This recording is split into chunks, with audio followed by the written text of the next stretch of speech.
बिस्मिल्लाहिर्रहमानिर्रहीम अस्सलाम वालेकुम। देसी चस्का चैनल वेखण वालिਆਂ ਨੂੰ खुश आमदीद। मेरी यूट्यूब फैमिली ਦਾ ਕੀ ਹਾਲ ਹੈ। मैं उम्मीद करनी कि ਤੁਸੀਂ सब खैरियत नाल होवोगे।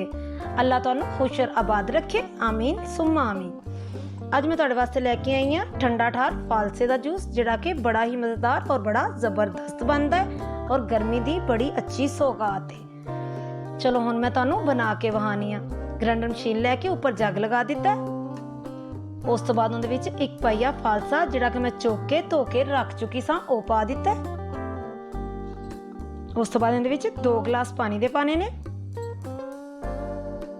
होर कोई चीज़ नहीं पानी। पहले इहनूं आपां अच्छे तरीके दे नाल ग्राइंडर कर लेना है ताकि ये थोड़ा जिन्ना टाइम लैंदे ने ये अच्छे तरीके नाल ग्राइंड हो जाए।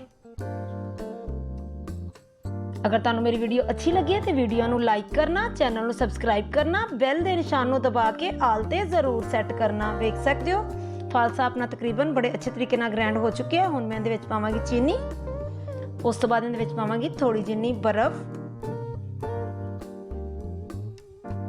फिर तकरीबन 1 मिनट वास्ते मशीन चलावांगी जग नूं बंद करके। 1 मिनट दे विच चीनी और बर्फ बेहतरीन तरीके नाल ठंडा भी हो जाएगा और मिक्स भी हो जाएगी। देख सकते हो कितना अच्छा और कितना ज़बरदस्त अपना जूस तैयार हो रहा है। इहदे विच मैं थोड़ा जिन्ना हुण पावांगी काला नमक, क्योंकि काला नमक हाजमे वास्ते बहुत ही अच्छा है। इस वास्ते मैं काले नमक का इस्तेमाल किया है। फालसे का जूस एक होए उपरों काला नमक होए तो सोने ते सुहागा होने वाली गल है। इन्नी अच्छी चीज़ बन जाती है। जूस अपना ज़बरदस्त तैयार हो चुके हैं माशाल्लाह माशाल्लाह।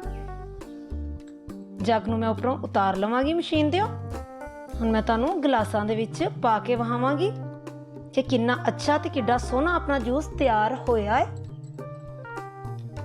ए लोग जिहड़े कि जूस गर्मी दे विच पीणगे, जिन्हां नूं मैदे दी प्रॉब्लम है, जिन्हां नूं गर्मी है मैदे दे विच, यकीन जानो उन्हां वास्ते ये बड़ी ही अच्छी चीज़ है और खून पैदा करदे ने। जिगर वास्ते तो ये बहुत ही अनमोल चीज़ है। देख सकते हो कितना अच्छा और कितना ज़बरदस्त माशाल्लाह अपना जूस तैयार हो चुका है।